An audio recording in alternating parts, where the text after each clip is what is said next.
প্রতিটি হৃদয়ের স্পন্দনের যত্ন নিন এই স্লোগানকে সামনে রেখে নারায়ণগঞ্জের রূপগঞ্জে ইউএস বাংলা মেডিকেল কলেজ হাসপাতালে পালিত হয়েছে বিশ্ব হৃদরোগ দিবস। এ উপলক্ষে সোমবার বেলা 11টার দিকে একটি র্যালি ঢাকা সিলেট মহাসড়ক প্রদক্ষিণ করে। আলোচনা সভায় বক্তারা বলেন, বর্তমানে অল্প বয়সে মানুষ হৃদরোগে আক্রান্ত হচ্ছে, তবে পরিমিত খাদ্যাভ্যাস এবং নিয়মিত ব্যায়ামের মাধ্যমে হৃদরোগ প্রতিরোধ করা সম্ভব। তারা সবসময় শরীরের কোলেস্টেরল, ডায়াবেটিস এবং ব্লাড প্রেশার পরীক্ষা করার উপর জোর দিয়েছেন। বিস্তারিত থাকছে মাকসুদুল হোসেন তুষারের প্রতিবেদনে। বিশ্ব হৃদরোগ দিবস উপলক্ষে নারায়ণগঞ্জের রূপগঞ্জের তারাবো পৌরসভার কর্ণগোপ এলাকায় অবস্থিত ইউএস বাংলা মেডিকেল কলেজ হাসপাতালে একটি র্যালি ও আলোচনার সভার আয়োজন করা হয়। প্রতিটি হৃদয়ের স্পন্দনের যত্ন নিন এই স্লোগানকে সামনে রেখে সোমবার বেলা 11টার দিকে এই কর্মসূচি শুরু হয়।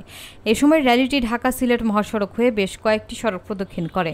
আলোচনা সভায় বক্তব্য রাখেন ইউএস বাংলা মেডিকেল কলেজ হাসপাতালের অতিরিক্ত পরিচালক ব্রিগেডিয়ার জেনারেল GM মনিরুল ইসলাম, হৃদরোগ বিশেষজ্ঞ অধ্যাপক আবুল হাসনাত জাফর, অধ্যাপক আরিফ আহমেদ সোহান, অধ্যাপক আরিফ মোহাম্মদ সোহান সহ আরও অনেকে। বক্তারা তাদের বক্তব্যে বলেন, বর্তমানে অল্প বয়সে মানুষ হৃদরোগে আক্রান্ত হচ্ছে, তবে সামান্য সচেতন হলেই এই রোগ প্রতিরোধ করা সম্ভব। তারা আরও জানান, পরিমিত পরিমাণ খাদ্যাভ্যাস ও নিয়মিত ব্যায়াম সহ চিকিৎসকের পরামর্শ মতো চলাচল করলে এই রোগ থেকে মুক্তি পাবে সকলে। এছাড়া তারা সবসময় শরীরের কোলেস্টেরল, ডায়াবেটিস, ব্লাড সুগার এবং ব্লাড প্রেশার পরীক্ষা নিরীক্ষা করার উপর গুরুত্ব আরোপ করেন।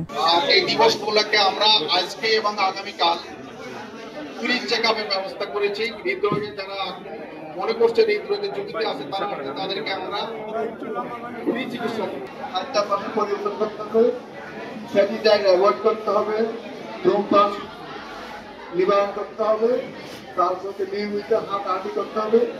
প্রতি বছর প্রায় 20 থেকে 21 মিলিয়ন মানুষ হৃদরোগে আক্রান্ত হন এবং মারা যান। বাংলাদেশকে লাল তালিকাভুক্ত করা হয়েছে কারণ বাংলাদেশে খুবই অল্প বয়সে মানুষ এই রোগে আক্রান্ত হচ্ছে। 80% ক্ষেত্রে এই হৃদরোগ প্রতিরোধ করা সম্ভব। আমরা যদি আমাদের নাম্বার জানি, আমি বলি সবসময় নো ইউর নাম্বার, আমরা যখন আমাদের মোবাইল নাম্বার মনে রাখি, আমরা যদি আমাদের নিজেদের শরীরের নাম্বার মনে রাখতে পারি, কি শরীরের নাম্বার, যেমন আমি বলি হচ্ছে আপনার ব্লাড প্রেশার কত, আপনার ডায়াবেটিস বা সুগার কত, আপনার কোলেস্টেরল কত, এবং আপনার ওয়েট বা BMI বলি আমরা, ওয়েট আর হাইটের আমরা যদি একটু চিন্তা করি তাহলে BMI বা ওয়েট কত, এই চারটা জিনিস যদি আমরা জানি এবং এই চারটা জিনিসকে যদি আমরা আমাদের নিয়ম যে নিয়মের মধ্যে আসার কথা সেই নিয়মের মধ্যে আনতে পারি, তাহলে 80% হৃদরোগ প্রতিরোধ করা সম্ভব।